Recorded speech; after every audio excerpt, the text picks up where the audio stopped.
This is a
are still facing similar challenges, and here we are singing the same song.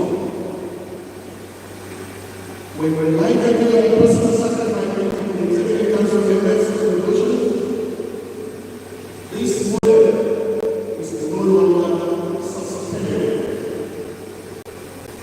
I therefore call upon beneficiaries, funders, grant-aid organizations, and philanthropists to support us in good cause. Today, our building options, investing in immediate is the investment in the Nigerian future. We are not just supposed to represent, we are shaping leaders. The fundamental disparity between intellectual forces and entertainment is alarming. Millions of funds are regularly available for reality TV shows, while initiatives like AMC struggle. Let's take it. We need the support to expand our competition to social levels, to cover logistics for participants, to maintain high standards and avoid violence. Join us in fostering a culture that values intellectual resources. Let's work together to ensure CC growth. To the leaders and speakers, the institution is more than a competition. It is a platform to showcase the intellectual promise. Remember, respect opponent views. 2. Quality speeches and quality appearances. 3. Engage with passion and conviction. And 4. Demonstrate intellectual curiosity. Lastly, this championship is an opportunity to network, to learn, to develop skills, to tackle the various challenges. Make the university proud. Make Nigeria proud. Let the debate begin. Thank you all, and thank you for your attention.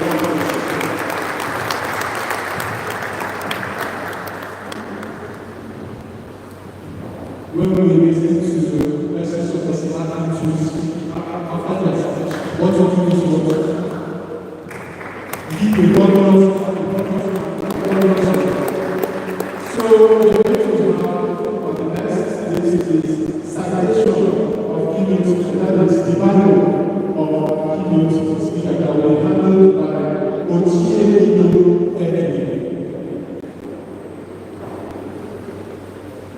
And the Bible is going to be who is Aisha Yesufu, is her role in Nigeria, what she stands for. I know it's going to be very good. It's going to inspire us as younger generations.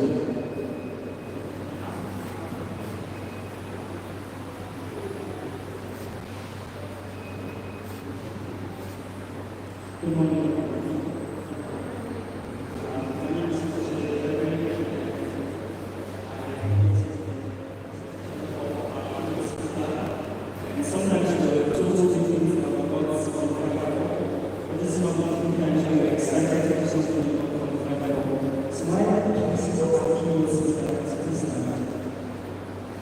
Thank you very much.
She's a member of the Women's Girls Movement that are advocating for the rescue of school girls that were abducted from their school in 2014.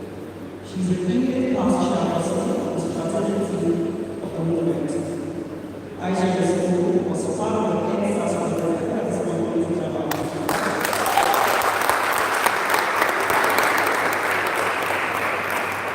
Part of the NSAS protests that took place in Nigeria, which were aimed at looking at any citizen's brutality, she was brought to the statue of liberty for her foreign stance and defined attacks on citizens by the police during the protest.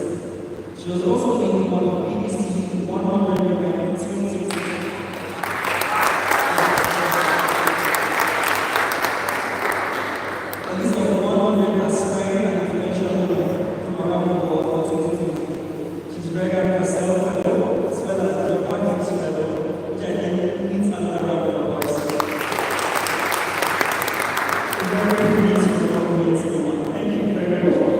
That's another.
You have to be educated. You have to have critical thinking. You have to be competent.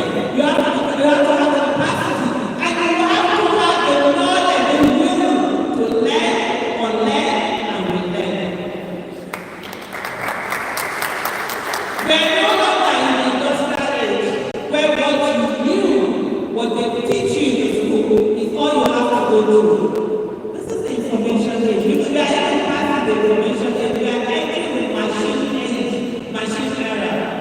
So it really doesn't matter what you know. What really matters is how fast can you learn, unlearn, and relearn. Because things are changing at such a speed that most of us don't actually keep up with. So I said to you, who are you? Who are you? It's a question that everyone must answer. And it's a question that you must sit down and ask yourself, who am I? Not what your parents told you who you are. Not what the society has told you who you are.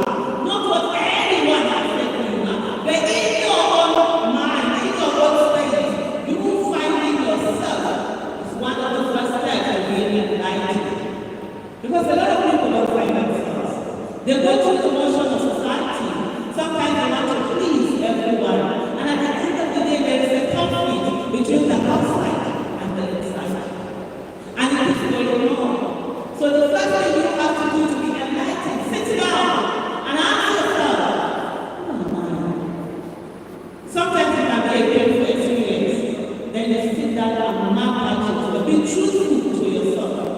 When you find out who you are, nobody can get anything to you that makes you question yourself.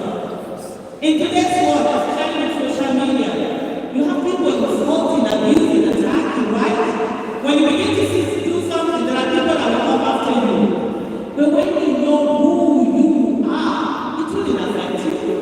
You keep going. So please, answer that question, who am I? Carry a book and write down everything. So and what you do with that is that you recognize your weaknesses and your strengths. And they are all over.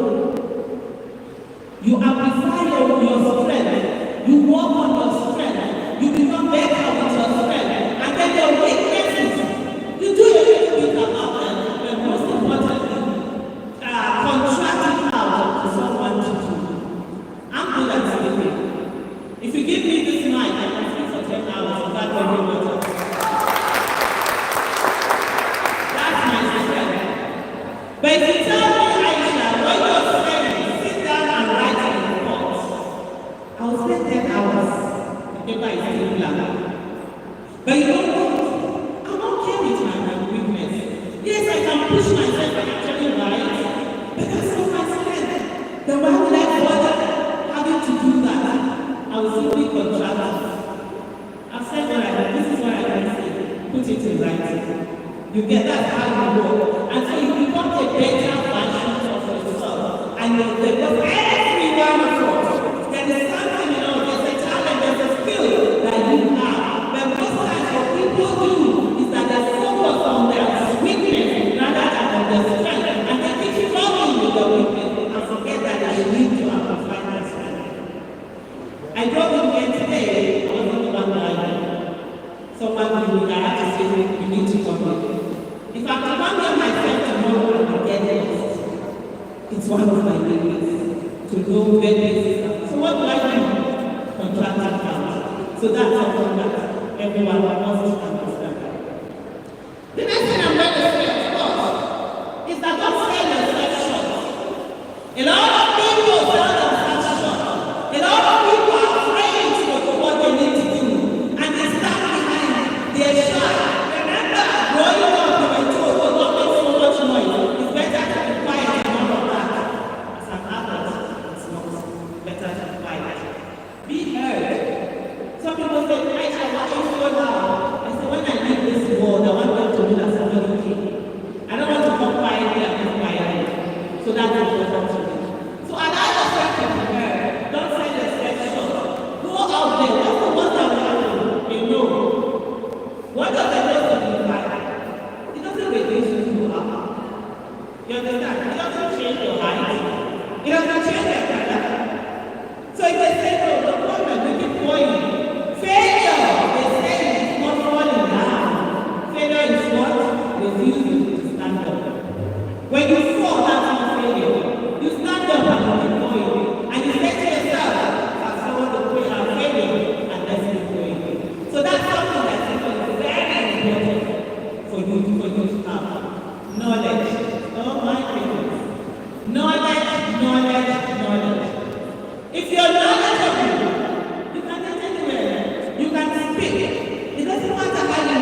because there's something that you have to offer.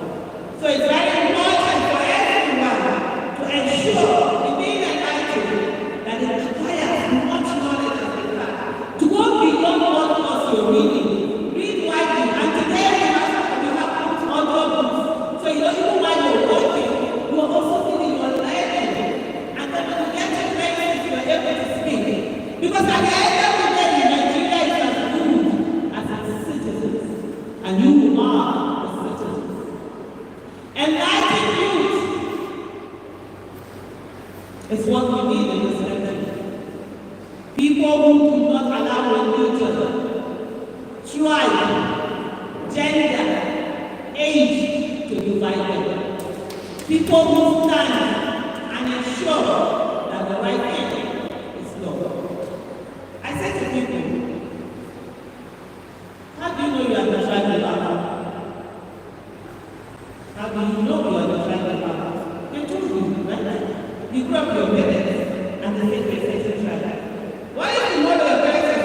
Oh, you were actually adopted and you are from a different tribe. And probably you will hate that tribe. What the happens? Together is how you work. Divided, you definitely will be conquered.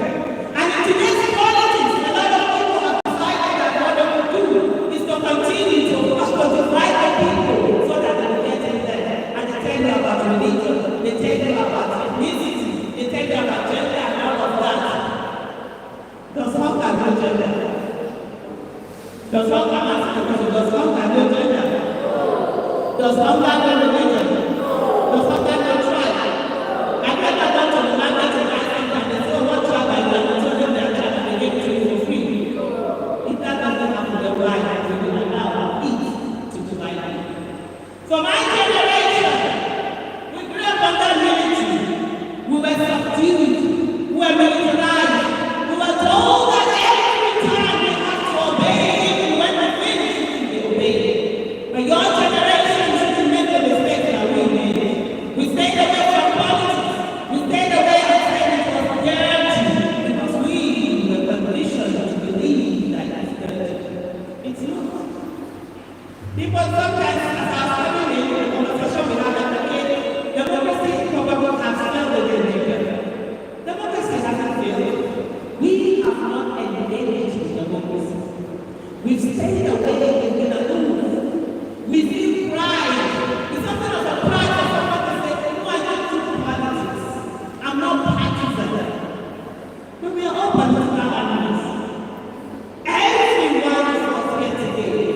What you're wearing today is not the only cloth that you have, is it? It's what you're wearing the only cloth that you have. No. You made a choice. That's what it is. You have to decide that I have a lot of jobs. But I decided I was going to be a national job. We'll be marching on this meeting. But I decided to make a choice. That's what politics is all about, making a choice. But when we sit back and say that we do not want to be part of it, nature above value. And people who do not take part of it invariably end up endorsing the ones who are not competent. For Nigeria to work, we have to fix politics. We have to fix politics. Because politics is how we get the people that were elected to get into office. And then their policies affect everyone else. Who is doing the job that has been is there anyone here? No, no policy. Is there? Okay. You're all about that students, right? There's no anything that related to policy. Okay. Sociology, international relations. Fine, I know that. Thank you, political science. Policies are very important. And the people who make policies must be sound. I said to everyone, we must start political activity. For those who can and have the capacity, who have competence and capacity and can run for office, let them run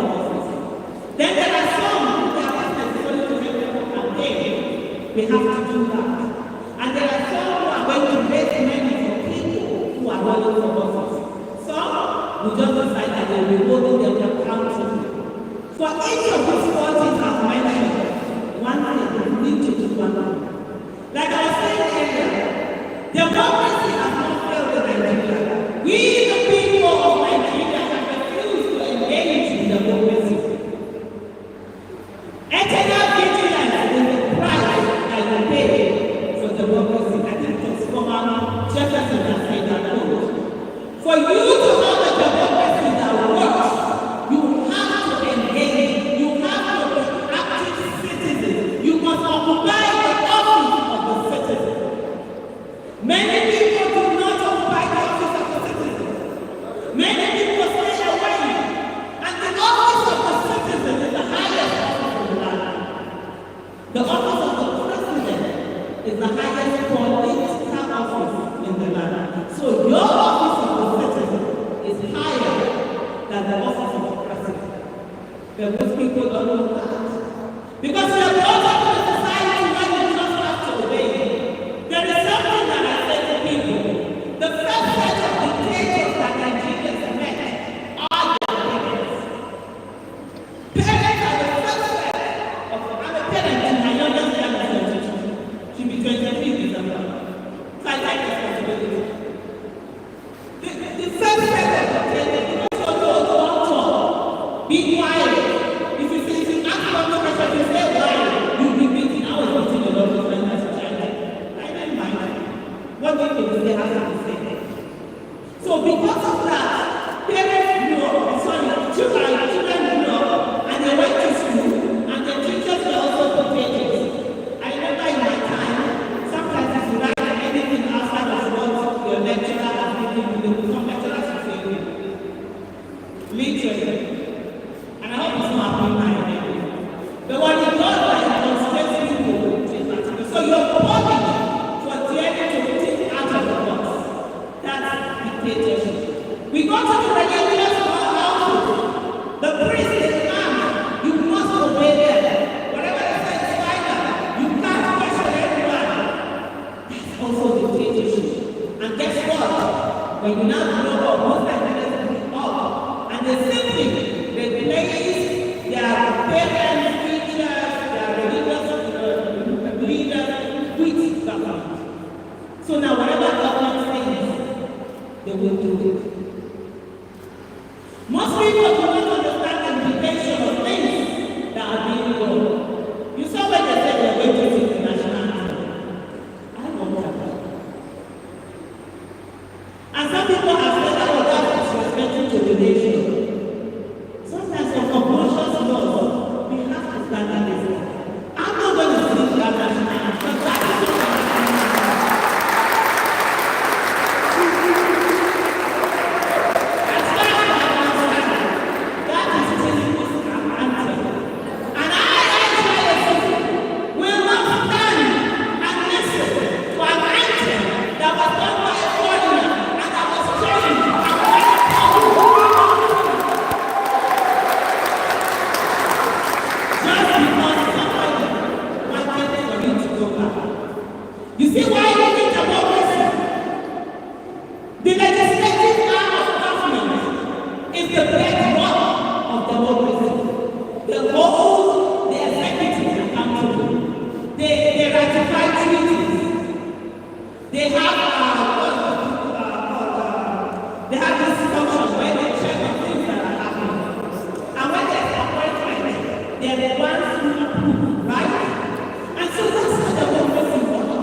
the legislative arm is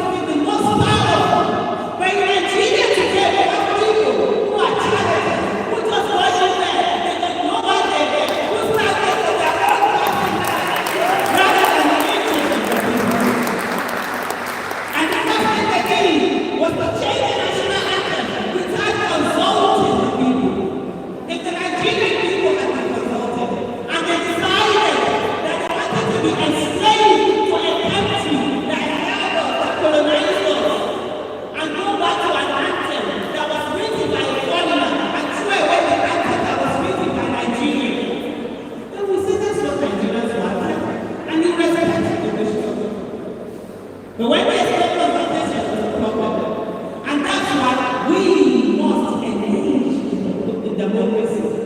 If we had at the National Assembly, the State House Assembly, enlightened youth, enlightened citizens, they will not allow this to happen. They will hold the executive accountable. Because in the 3 hours of government, the executive is actually the weakest, but it is one that has money. And then unfortunately, that was what works a lot. So people are ready to sell their soul for them to poison them. But at the same time also, you can't blame them. Anybody that has paid for fools, it's no longer democracy, it's no longer politics, it's now business. If people spend their money to enter offices, they pay people to vote for them. Then we don't have the moral justification to tell them not to do what they're doing because they make it. And if we want that to change, we must put our monies where our votes are. People must be ready to come out and give us what they have to candidates and ensure they monitor them. When we have people using their own money to go into offices, what we have is that people with competence character capacity, people who have worked for Nigeria, that have never stolen a dime, that have never done anything wrong, who do not have money to go in there. And the people who will go in there and continue to perpetuate themselves on their students are the ones who have stolen our collective wealth, and they will use it to keep themselves in office. And when they get there, whatever we say, they will care. The greatest room for activism, the greatest place for activism is the polling unit. That's where the number one protest starts from. You go to the polling unit, you stand, and you ensure that those who do not deserve your vote do not get it. Nigerians must rise up in this country. We all must fight for our country. No one is going to fight for us. And it comes down to the youth. I'm sorry to say, we won't bother you. Because in every nation that has grown, it is the youth that has led that movement. It is the youth that decided enough is enough. You see all of us on this table. You'll be thinking, my children, my kids. I'm not basing this. Let me focus. They have a lot of things. We have to hold that.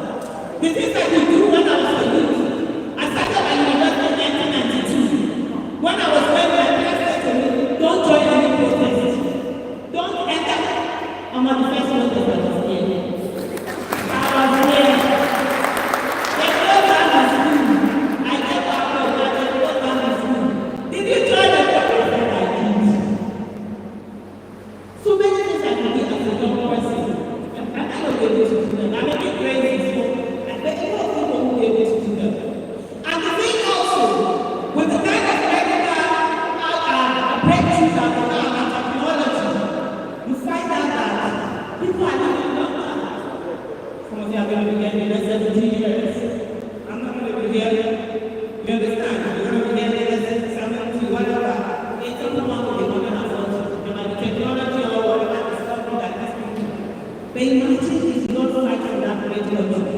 If you don't get a country where things work, and that's what the democracy is all about. You will be here for a long time. You see what is happening today when I was in secondary school? I was angry at Nigeria. I grew up an angry teenager. I hated Nigeria. Why? Because of the things that were going wrong. Because of the fact that there was so much corruption, so much injustice, and it was not a military. They teach us that we are subhuman. And I was saying to myself, why are you quiet? Why are you silent? Why are you watching these people do this in all of us? And then I grew up.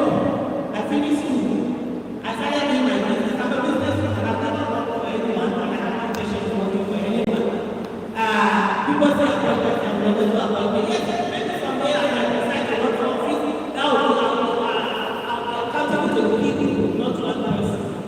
And so I started my business in the year 2000. I wanted to make money. In Nigeria, if you're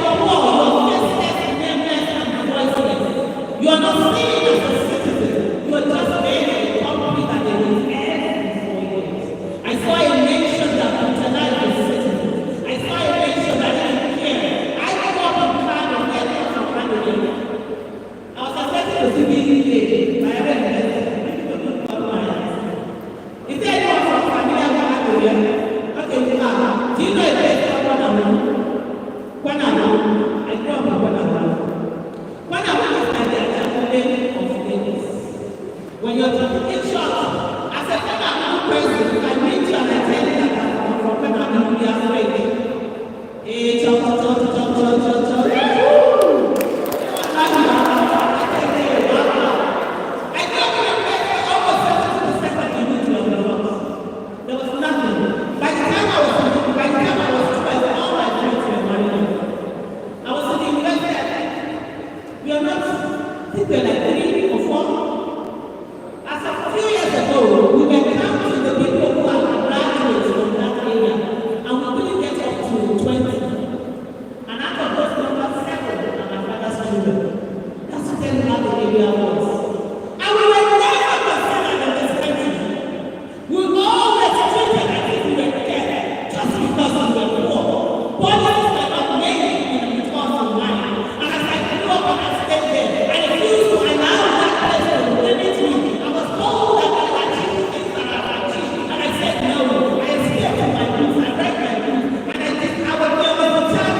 Like somebody was saying, school fees will pay themselves. And you know, we are so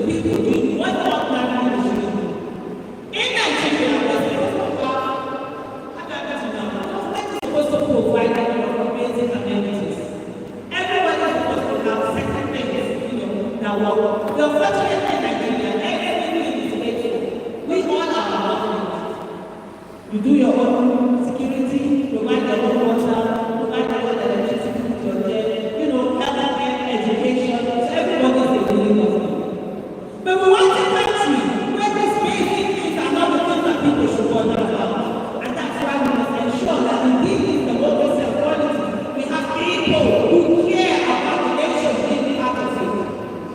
There are people who have said that activism, oh, you are in activism, why are you going into politics? And I said to them, activism and politics are the same. The end result is the same. It's supposed to be for the greater good. Unfortunately, what we have is that some people get into office and they only work for us. And so that's the thing that we must change. And who all must ensure that you're part of that change. And when I pick a few things that are written down, and it says, and I think I'm talking about something, active citizenship. You all must be active citizens. I don't call myself an activist. I call myself an active citizen. There are two sides of government, you know, the supply side and the demand side. The upper side is free. The supply side is for the people who are voted into office to supply new governance, right? The demand side is us, the citizens, making the demand for them to supply new governance. When they are not demand, what do you think the supply side, what do they do? They give back governance. Because it's easier to give back governance than it is to give good governance. The next thing I'll talk about also is leadership development. You all are leaders, and you must ensure that you're working on your own step. You're not be shy, not stand by the side. You're not leaders of tomorrow, you're leaders of today. And any space that you find yourself in, do not allow anybody, don't wait for anybody to give you a seat at the table. Bring your own seat if there is no seat. If you're not ready to bring seat, bring your own mat and sit down there. If you don't have a mat, sit down on the floor. The what you must do is ensure that your voice is always heard. Do not be silent. That's how we go. Innovation and technology. You guys are still in a place that's amazing, and I'm glad that it's amazing. Let me quickly tell you something. During my time, what they do, they give us like 7 a.m. news, right? And then 9 p.m. news. They tell us what they want to talk about. They use social media. Social media is live media. And so people understand using. But it also must be used responsibly. Whatever you say there is there for life. So as a youth, you want to do something. Ensure you're always doing the right thing. Integrity is very important. A lady called me, a young lady called me the other time. She wanted to run for office, SUG. And so she said she was going to be running, and then that was some of her mates were doing certain things that were ethical. And so she came to me, what does she do? She wanted to talk to the VC. You know the usual Nigerian politics. I said, no. I said, you're a young lady. Do the right thing. Follow the process. It doesn't matter whether you win or not. The end was not, the means was not justify the end. Do it. If you fail, you know you will be honorable. It's better to get an end than to copy and get an A. And I said to her, she was like, I said, yes. I said, because whatever you do now will affect you in the future. You will not have skeleton in your cover, and that's not what you have. Guess what? She won the election. If she had done those things, she would think it's those things that made her to win. We must never justify what is not right. And at every point in time, ensure that you're doing the right thing. It's very possible. I'm going to tell you, especially in Nigeria, integrity is possible. Doing the right thing is possible. Like it gives you a certain freedom for you to be able to speak and do the things that you need to do. Critical thinking is very important. Community engagement. I know my time is not almost for policy influence. I've talked about policy a lot. These are things that people who must be interested in. What are they doing? Because every policy that they make will affect our lives, whether for positive good or for not. Intergenerational collaboration is very important. Not because they are older, they are fighting. No. Let us much as you can. They say experience is the best teacher, right? Who said they have experience in doing it? You cannot do what they say. That's what they are.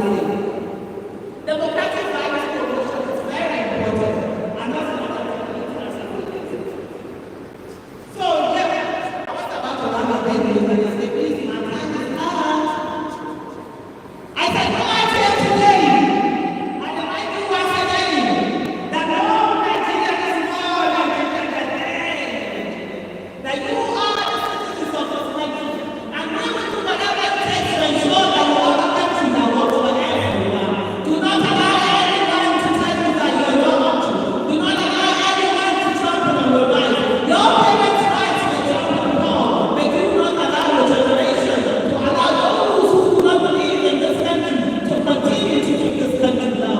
As you live here today, I want you to take them in your mind that you want to be part of the movement and that you want to be part of the new nation. You are already part of the new nation. You are a beauty of the government. Now we must ensure that Nigeria becomes a country where the child of nobody can become somebody. The child of anything.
Will stay for the master's and